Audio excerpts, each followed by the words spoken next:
Hello friends, কুসুম বাংলাস কিচেনে আপনাদের সবাইকে স্বাগতম জানাই। আজ আপনাদেরকে মজাদার চিকেন পপকর্ন বানিয়ে দেখাবো। তো চলুন শুরু করা যাক আজকের এই রেসিপিটি। প্রথমে এইখানে 250 গ্রাম বোনলেস চিকেন ছোট ছোট সাইজ করে কেটে নিয়েছি।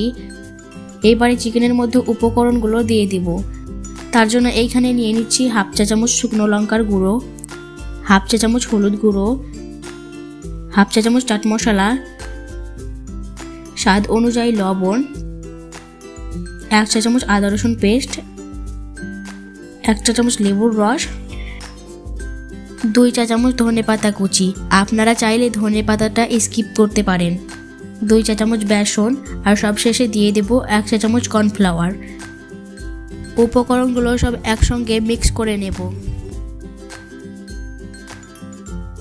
এইবারে সামান্য পানি নিয়ে নেব যাতে সব মশলা ও বেসনগুলো ভালো করে মাখিয়ে নেওয়া যায়।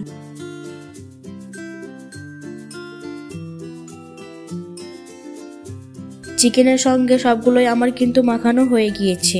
এইবারে 30 মিনিট ম্যারিনেট হওয়ার জন্য ফ্রিজে রেখে দেব। আপনাদের হাতে যদি সময় না থাকে তো আপনারা কিন্তু চাইলে সঙ্গে সঙ্গে ভেজে নিতে পারেন। তো আমি ফিরে চলে এসেছি 30 মিনিট পর। এইখানে আমি পরিমাণ মতো তেল গরম করতে বসিয়ে দিয়েছিলাম। এইবারে একটা একটা চিকেনগুলো তেলে ছেড়ে দিচ্ছি। একসঙ্গে কিন্তু ছাড়া যাবে না, একসঙ্গে ছাড়লে চিকেনগুলো কিন্তু একে অপরের সঙ্গে লেগে থেকে যাবে। আর অবশ্যই কিন্তু গ্যাসের ফ্লেমটা লোয়ে রেখে একটু সময় নিয়ে পপকর্নগুলো ভাজতে হবে। চারিপাশটা উল্টে পাল্টে ভালো করে ভেজে নিতে হবে।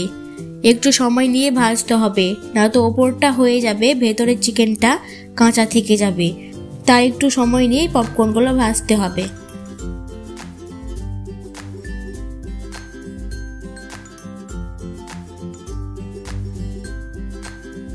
নাড়াচাড়া করে লাল লাল করে ভেজে নিচ্ছি। আমার পপকর্নগুলো ভাজা হয়ে গিয়েছে।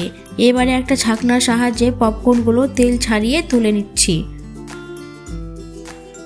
এই দেখুন পপকর্নগুলো লাল লাল মুচমুচে করে ভেজে নিয়েছি। খুব সহজে আপনারাও এইভাবে চিকেন পপকর্ন বাড়িতেই বানিয়ে নিতে পারেন।